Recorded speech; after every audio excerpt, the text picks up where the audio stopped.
I was 32, married to Devin who was 36, and I still thought of myself as the prize he had won by showing up on time. We stood on the boardwalk of Calico Pier at dusk, the air tasting of salt and burnt sugar from the funnel cake cart. Devin was licking melted powdered sugar from his thumb, trying not to look at the ring of grease on the paper plate, when I let the sentence slip. You know I settled, right? My first choice married someone else last year. The words left my mouth like I was commenting on the temperature. A trio of seagulls skidded across the railing, their wings flashing white. Devin's hand froze halfway to his mouth. The couple walking past us slowed, sneakers scuffing wood. I felt the moment stretch, rubbery and thin.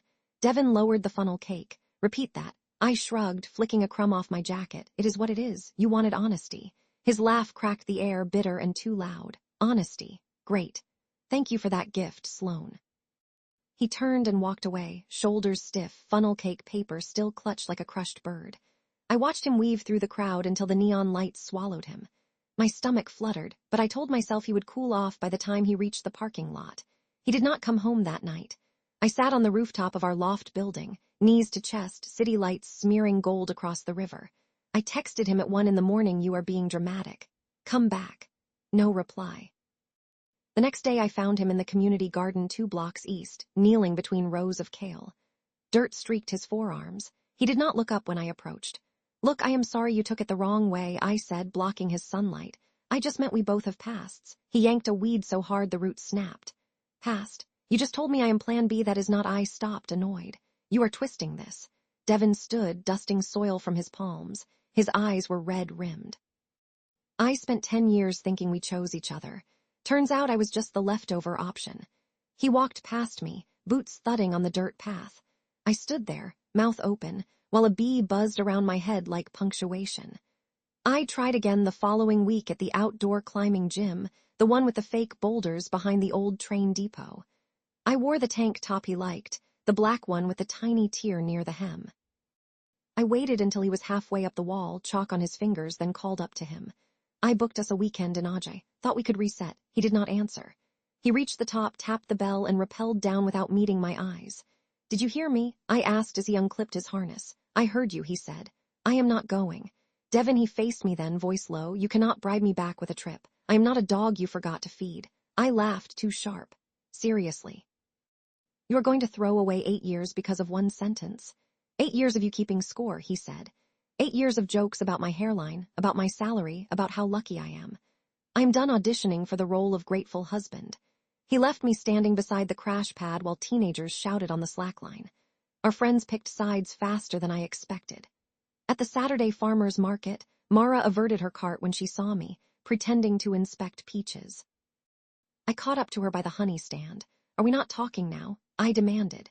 She sighed, adjusting her reusable bag on her shoulder. "Sloane, you told the man he was second place. In public. What did you think would happen? He knows I love him. Do you?" she asked. Because love does not sound like a consolation prize. I walked away before I could say something worse. 3 weeks in, Devin moved out. I came home from work to find his key on the kitchen counter beside a note: "I am staying with my brother. Do not call unless it is about the divorce papers." Divorce. The word hit like a slap. I sat on the living room floor, surrounded by the record collection we had built together, and tried to remember the last time I had told him I was proud of him. I could not. I showed up at the Saturday morning soccer fields where he coached under-12s, hoping the sight of me in sunglasses and apology would be enough. He was crouched, tying a kid's cleat when I approached. "Can we please talk?" He straightened, eyes scanning the field. "Not here." "Then when?" "Never, Sloane. I am done explaining why I deserve basic respect." A whistle blew. He jogged away, clapping his hands. I stood on the sideline like a fool, the smell of cut grass stinging my nose. I tried gifts next. I mailed his old camera to his office with a note: "Thought you might want this for your trip." He sent it back by courier. The second time, I left a bottle of the mezcal we drank on our honeymoon balanced on his windshield at the metro station. I watched from my car as he picked it up, read the tag, and dropped it in the trash. That was the night I drank too much red wine on the balcony and called him at 2 a.m. My voice was sloppy, pleading. I was wrong, okay? I was scared and stupid, and he cut me off. "I am not your emotional landfill anymore." The line went dead. I found out through mutual friends that he had reconnected with Leela, the girl he dated senior year of high school. She had moved back to town after a divorce of her own. They ran into each other at a vinyl swap meet. I pictured her smile, the one from the old photos, and felt something cold settle in my stomach. I showed up at the Riverside Trail where they sometimes walked, hopping to catch him alone. Instead, I saw them ahead on the wooden footbridge, her hand in his. She laughed at something he said, head thrown back. Devin looked lighter than he had in years. I turned around before they saw me. The divorce papers arrived by certified mail on a Tuesday. I sat on the front steps of the building, envelope trembling in my hands. I signed every page, pen scratching too loud in the quiet morning. At the final hearing, downtown in the glass courthouse, I wore the navy dress he once said matched my eyes. He wore gray. We spoke only when required.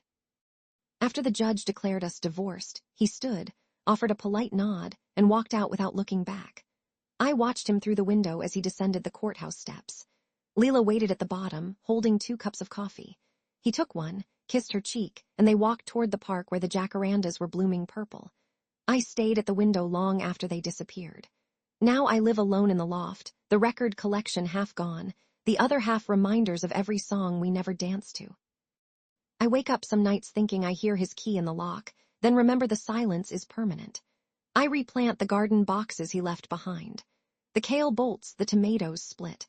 I water them anyway because it is something to do with my hands. Sometimes I scroll through old photos and stop on one from the pier, funnel cake in both our hands, sugar on our lips. I stare until the screen goes dark, then I put the phone away. The lesson arrived too late. Wrapped in the echo of my own voice, you cannot unsay the thing that makes someone feel small. You cannot unring the bell. So I sit on the balcony at dusk, city lights flickering on like accusations.